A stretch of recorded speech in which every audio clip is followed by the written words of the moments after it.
Okay, back here at the shop. It is August 11th, I think.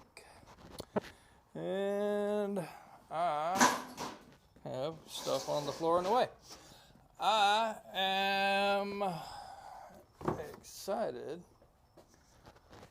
because I am having this here and there.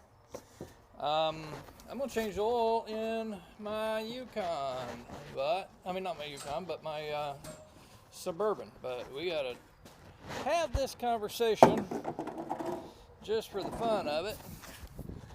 I have a policy, personal policy, that just might have saved my butt. When I bought this car, the guy I bought it from said, "Hey, why don't I drive it to work and let you go look at it while I'm in the building at work?" All right, y'all see that oil? There's oil in there, right? Watch this. This is exactly what happened that day without me realizing it. Because I didn't have a rag with me the day I checked the oil, or bought the car or checked over the car. Did check the oil. No rag with me. I just, and as you can tell, not a drop of oil on that dipstick. Now, I raised my kids so that they would learn some of the important things in life.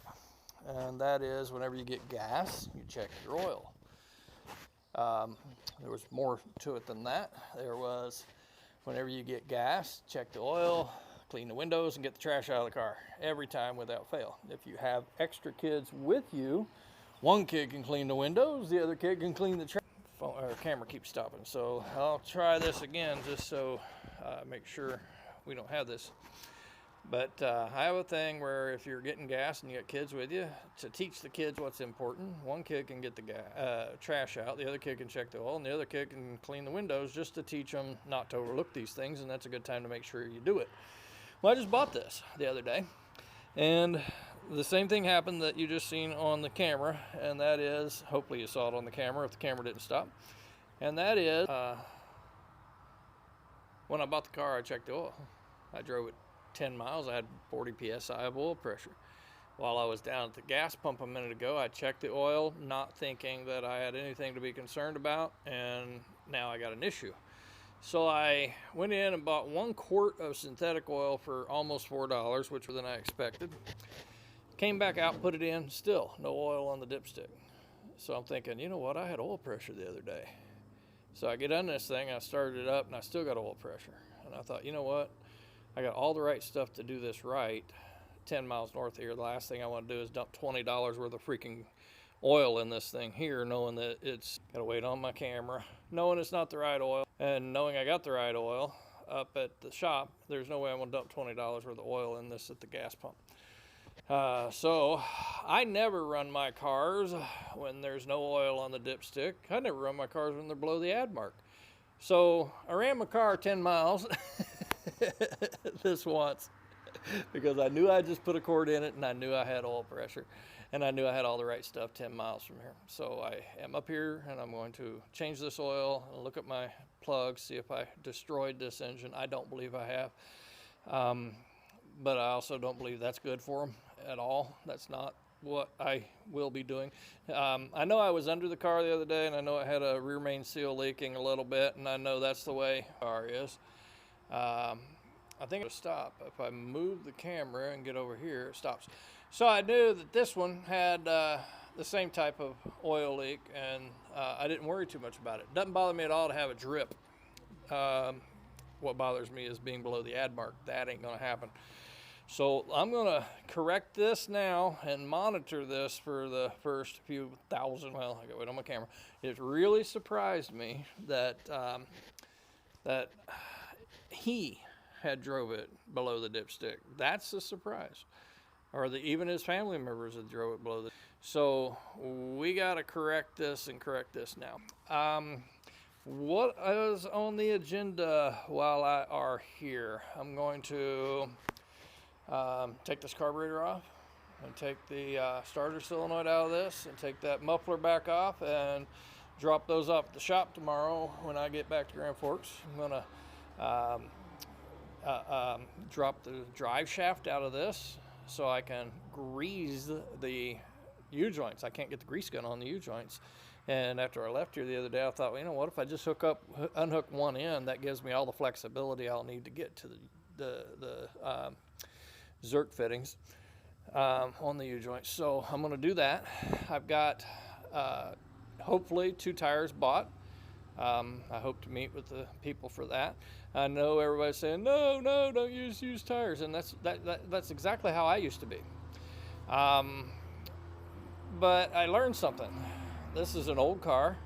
They made 1 million of these things, and whenever they become a parts car, they got tires on them, and those tires become available parts. And if they're good tires, they're good tires. So I'm not against, normally I would not want to mix match tires. Those are used tires, believe it or not, in a junkyard. Guy had somehow ended up with a Ford Ranger that got impounded. And I picked up that set for $250, and I was excited to get that set because I was looking at spending $1,000 on that thing to get something decent, and I just didn't want to spend it on that, knowing that if it blows up, that's selling tires. You know what I mean? I don't want to be that guy. So when I found this, I knew that I do not run 4-wheel drive unless I'm stuck. I don't run 4-wheel drive going up and down the road. I know there's people out there that say, well, I do it all the time. Well, I don't. If I were going to run 4-wheel drive all the time, that would not be the right answer. You would not want mixed match tires. You would not want different tread depth tires. You want them to be the same. When I was home last time, I was evaluating this car, and I questioned why the back tires were bald and the front tires were not. And that the young man might have been doing burnouts. At the same time, I know that it has a dent in the back door, and the dent was put in the back door by a trailer that came loose, which tells me they were towing with it, which would make more sense. If you're towing a boat with this thing every weekend to the lake, and you don't rotate your tires or balance your tires, you're going to have uneven tire wear, and that would make sense. So that all being said, the driver's seat, I haven't found one yet that I think I want to spend a lot of energy on. I might have, waiting on the camera, but this right here wiggles, and I wonder if it isn't the bolts under there. So I'm probably going to take that seat all the way out and see if it's something that I can fix before I go buy another seat or go seat shopping. The door handle, there it is. So the door handle right here, as you can see, is broken. I've got another one of these on order, and I'm also have a set of brake pads and a set of rotors sitting out in Langdon. My family's on vacation, and because they're on vacation, there's no reason for me to make the 100-mile trip out there. But the first time I do make the 100-mile trip out there, I'll pick those up. And the coolant leak, it will not be fixed this time around. The brakes won't be fixed this time around. The door handle won't be fixed this time around. The fill plug in the transfer case won't be fixed this time around. All of those are on the horizon, but what is going to be addressed this time is hopefully those 2 back tires, greasing that again, working over the driver's seat, and waiting on my camera, looking at the coolant leak and seeing if I can find it. And then I'm going to go do my laundry. And you ask yourself, well, Rod, don't you have a lot of sand work on the boat to do? Yes, I do. Why aren't you doing that? I'll tell you why. I have been known over the last 3 or 4 years to, on occasion, strain some things that takes longer to heal than I want to admit.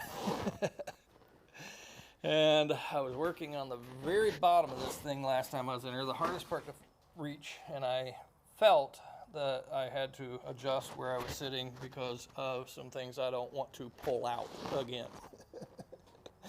Not moving fast and been getting stronger, and my back's been feeling better, and haven't popped anything out, haven't had any major failures, but I've been moving like I should for my age.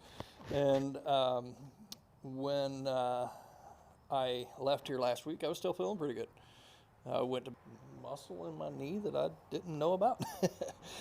I've been nursemaiding this knee all since last Wednesday, and it's working. You know, it's not completely dead, but I don't want to hyperextend it, if you will. I'm not sure if it was the boat that did it. I don't think it was. The last thing I did last week while I was here was I sat through a tornado. It was a tornado. I was coming back to the shop, and I seen a cloud, and I seen a wall, and I seen a funnel, and I stopped on the side of the road and got my camera out, and by the time I got my camera out, not this camera, the funnel was gone, but I know what I saw. I saw a funnel. And I debated on whether I even wanted to come back to the shop, because the cloud I was looking at had Manville, North Dakota dead at sites. You know what? Go back to the shop and close the doors and camera again. Close the doors, go back to your shop, and you've seen the funnel go back up. Nobody is talking about a funnel cloud. Nobody's talking about any rotation. On the none of the weather bands are talking about any of this stuff. None of the news channels, all of which are in my phone, and that happens in North Dakota. North Dakota is a tight-lipped state. They don't. But that being said, I came back to the shop, and when the storm hit, I said, you know what? I don't think I want to be in this building. I think I'd rather be outside. So I went out to my car. And there's some trees right there. We're throwing leaves over here. And if you look right there, got blown off of that. And that's just one. But I was having a lot of tree leaf branches being blown off of that all the way over here. And it was bad. And I said, you know what?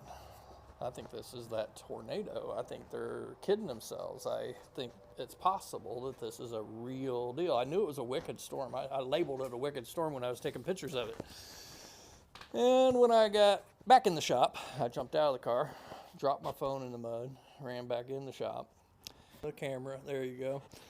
I've learned when the camera stops, sometimes it stops the audio, so I gotta pay attention to that.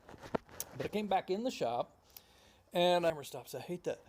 And I ducked under that boat, thinking that if that came down, it's got to land on. No. Then I said, you know what? I got a better place. Why don't I lay under this here workbench? It's steel, and I hated the fact that I had a 400-pound table on top of it. But I believed that those legs could hold up a lot. And I believed if I tucked and pulled this thing against there, if any of this up above me came down or over on top of me, it'd have to go through that to crush me.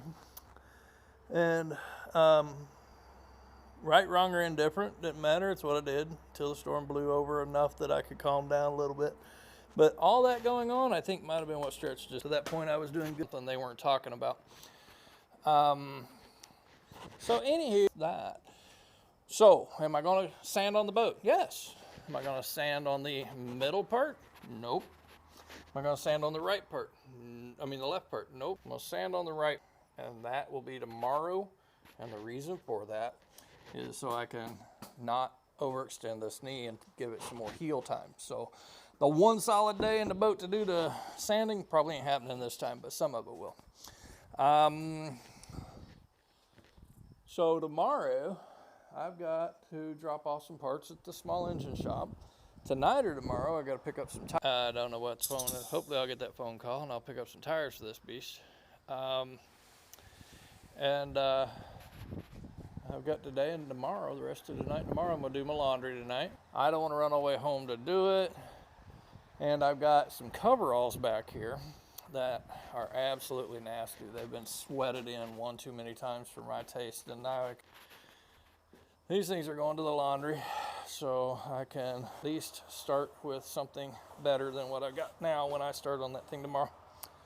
So that's where we're at this time around. Thanks and have a great day.